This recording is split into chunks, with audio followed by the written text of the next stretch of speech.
Ja, dann komm doch her, du Schlampe. Du musst Ja, machen. ist cool. Ja. Ach was. Und macht ganz schön viel Schaden übrigens. Ach, 70 XP, ich bitte dich, hey, Frau. Was war denn jetzt bist du los? tot? Du Spasti! Ach, du schläfst ja noch, du Arsch. Was war denn jetzt los? Alter, Finger! Die schießen auf mich, wer schießt auf mich? Ich hab Bomben geladen. Wow! Oh ja. Ach, du leck mich doch, oder?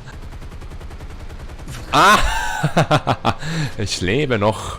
Nee. Doch. Ich auch noch. Soft Landing. Ja. Oh, wer hat mich jetzt denn... Oh, wer war denn das? Was? Ich weiß, wie das geht, halt dein Maul. Ich werde angeschossen. Ist es einer von euch? Spackus? Nee.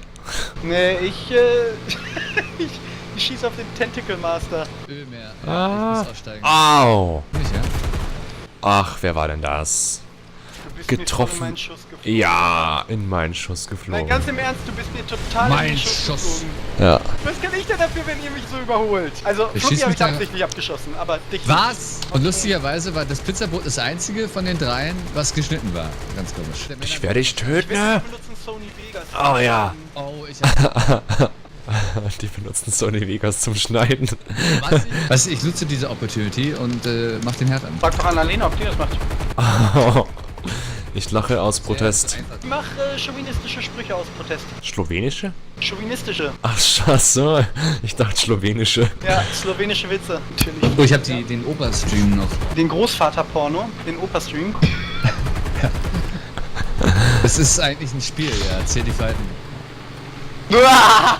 Was ist Es- Bauch, was ist schon Hoden? Ja. Oh Gott. Was ist noch Bauch? Wie, Frauen musstest du im Gesicht Gott. rasieren? Hier, Spasti! Guck mal, da über uns ist einer. Ja. Jetzt nimm doch den da über uns, hör auf mit der Scheiße! Deiner komischen Flugzeug. Der ist genau neben mir. Der ist genau neben mir, der Gegner. Ich mein Höhenruder verloren! Ich rette dich. Ja, nee, lass das mal lieber. Ich weiß, wie das aussieht, wenn du mich rettest. Also, es gibt da so eine drehende Insel und wenn man halt, man muss sich halt beeilen mit dem rüberkommen, sonst fällt man runter und stirbt. Ja. Oh, ich brauch's gar nicht erzählen. Ich kann's Ich bin vorgelaufen und hab dann den Ausgang geblockt. Ja. Mit einer Steinmauer. In der Steinmauer. Und ich konnte ihn nicht kaputt machen und ich habe meinen epischen Stab verloren, den ich 2 Sekunden vorher gefunden habe. Alle richtig gut ausgerüstet. Ja. Saulustig. Er freut sich immer noch, ja. Ja. Das Lachen ist toll. Ja, ich bin ein Arschloch, ich lach mich tot. Das war so super. Das kann doch nicht sein. Das war geil. Ich hab, Alter, du hast doch umgedreht. Du bist mich verarschen. Ich wollte Anlauf nehmen. ich hab geschossen auf Zirkbibel. Ja. Dann kam der Silent, ja. Doch in mich reingeflogen und sagst, das kann doch nicht wahr sein. Du bist doch wohl ein Arschloch.